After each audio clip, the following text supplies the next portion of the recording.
السلام عليكم حبابي، كي دايرين؟ لاباس عليكم؟ صحتكم لاباس؟ الفيديو ديال اليوم ان شاء الله غادي يكون على التين والزيتون. هذا هو التين المجفف البلدي ديال البلاد اللي ما مداويش، وفي نفس الوقت راه طبيعي وديال البلاد ديالنا. وهذه هي الشجره ديال التين، هي هذه تنقول لكم الطين ديال التين. هذه هي بالدارجه الكرمه.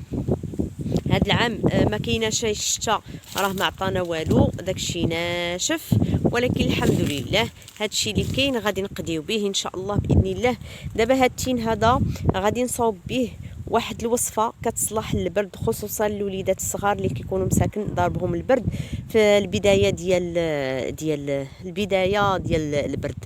ان شاء الله الفيديو الجاي اللي من بعد هذا وهو غنديروه على الزيتون. ان شاء الله الفيديو اللي تابع هذا غادي نديروه على الزيتون، وكيفاش غادي نصوبوا الزيتون البلدي الطبيعي ديال بلادنا. ان شاء الله الفيديو الاول ديال التين، والثاني ديال الزيتون، والثالث ان شاء الله ديال الرمان. سبحان الله العظيم، اي حاجه ذكرها الله عز وجل في القران الا وعندها واحد المنفعه للصحه ديالنا. سبحانك يا عظيم، الا وكتنفعنا في صحتنا حنا وليداتنا. ان شاء الله من بعد هذا الفيديو ديال التين غادي نتبعوا الزيتون ان شاء الله، ومن بعد الزيتون غادي نتبعوا الرمان. مع السلامه.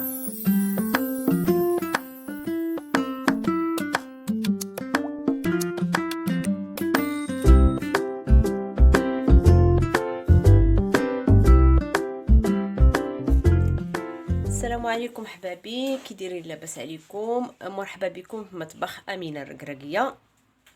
الوصفه ديال اليوم ان شاء الله وهي على الشريحه التين المجفف.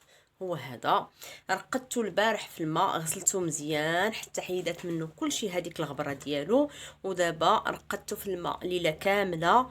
ودابا غادي ندير ليه بحال هكذا، غنحلو وكنحيد ليه هاد النباته اللي هنايا، هاد القاصحه كنحيدها ليه، وكنديرو في هاد، كنقطعو كامل.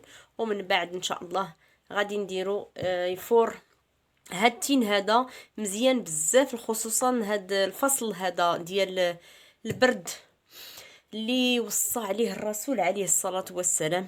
كيستعدوا للبرد كما تستعدوا للعدو، والبرد عدو مختفي ما تنشوفوه شيء، غير هي خاصنا نديرو الحطيات ديالو.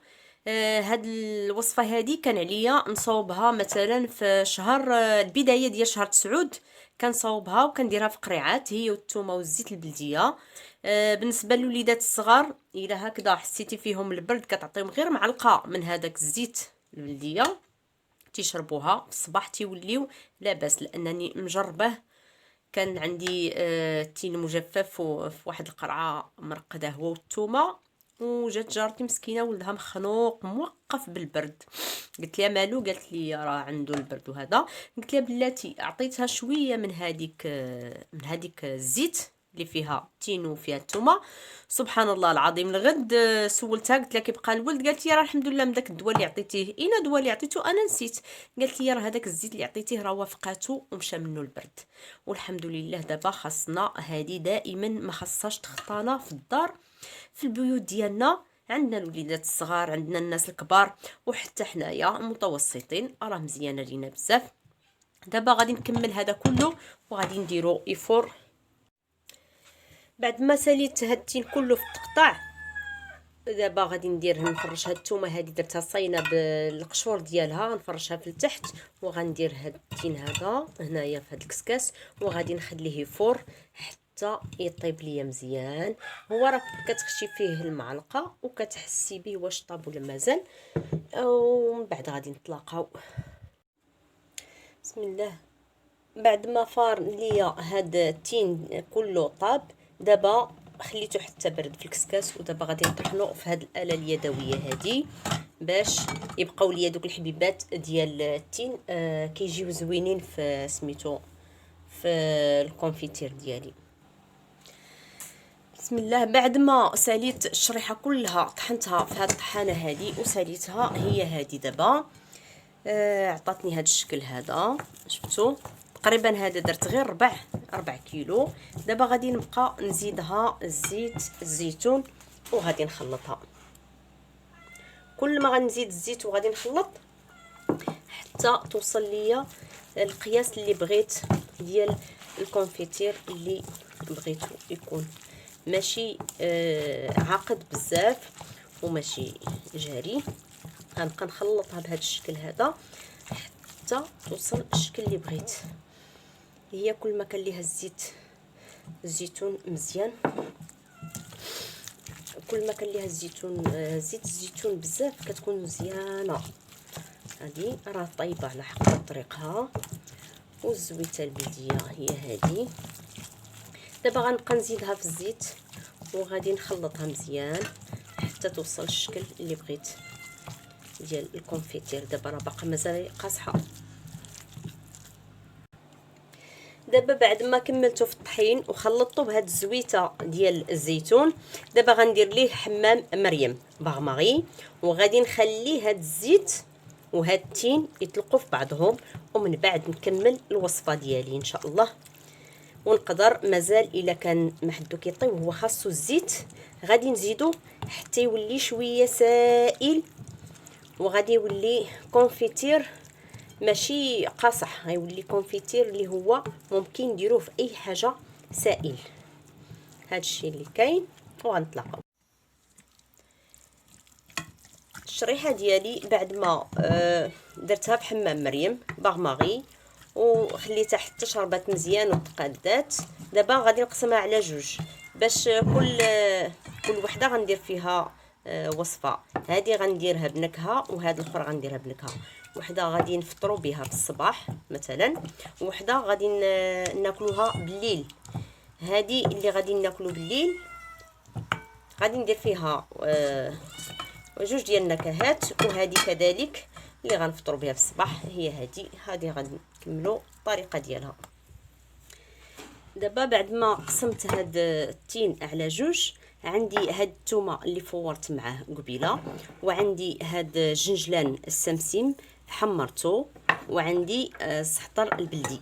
هذا غادي ندير فيه واحد المعلقه ديال العسل الحر، وغندير فيه هاد السمسم هذا يمكن لينا نفطروا به في الصباح كيكون مزيان. وهاد النكهات اللي درت فيه مزيانين، غير معلقه ديال العسل الحر وهاد السمسم هذا بحال هكذا. الوليدات الصغار نديروهم لهم خبيز، نديروهم في شنيك، في اي حاجه كيبقى مزيان. هو فيه السمسم هذا، وهذا ثاني غادي ندير فيه هاد الزعتر والثومه. يعني هذا ناكلوه مثلا بالليل الوقيته اللي غادي نبغيو نعسو، غادي ناكلو هاد الثومه اللي طيبت قبيله اللي فورت مع هاد سميتو هاد التين. غادي نخرج غير هكذا هاد الفص هكذا، وغادي نديرها في هاد التين وغادي ناكلوه بالليل. تقدر تاخذ واحد المعلقه في الفراش ديالك وكتعرق.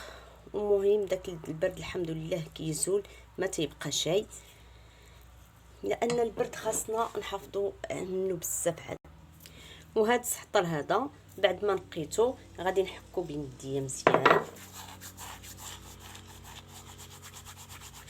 نحكو مزيان كيعطي النكهه ديالو. سبحان الله العظيم على ريحه، لان الزعتر البلدي زوين، وحتى هو بوري. هذا راه ما اي حاجه ديال البور كتكون فيها الريحه مجهده وطبيعيه.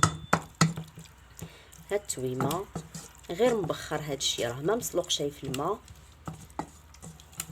الثومه والزعتر، الزيت الزيتون والتين المجفف، هاد الشيء كله ان شاء الله غادي ناكلوه باش غادي نحافظوا على البرد ما يبقاش ان شاء الله يدوب. ومن طبيعه الحال واحد شويه الرياضه، راه الرياضه هي اللي كتسخن لينا الجسم ديالنا. دابا بعد ما عقمت القريعات ديالي ها هما، غادي نقادهم، عقمتهم ومسحتهم وصوبتهم. دابا غادي نعمرهم بهاد التين هذا. محبابي الوصفه ديالي هي كملات ووجدات والحمد لله. هذه هي اللي فيها السمسم وعسيله حره تنفطروا بها ان شاء الله، وهذه اللي فيها مع ذلك الثومه والزعتره هذه ان شاء الله غادي ناخذوها وحنا بغينا كنستعدوا للنوم. صافي تخشينا في الفراش ديالنا لان فيها الثومه والسحطر باش نسخنوه ان شاء الله ويحيد منا داك البرد. وهذه خليتها طبيعيه. بالنسبه اللي ما تيبغيش شاي هاد النكهات ممكن يديرها طبيعيه. بالنسبه للوليدات الصغار دائما نشدوا البواطه ديالهم ونزوقوها ليهم. مثلا البنيه نكتبوا ليها السميه ديالها او الوليد كذلك، او نعلموهم مثلا بالاحمر او بالفانيدي باش كل واحد كيعرف البواطه ديالو وهو كيبقى يقلب عليها بلا ما حنا نطلبوهم باش ياخذوا لينا الوصفه. هذا الشيء اللي بغيت نقول لكم حبابي.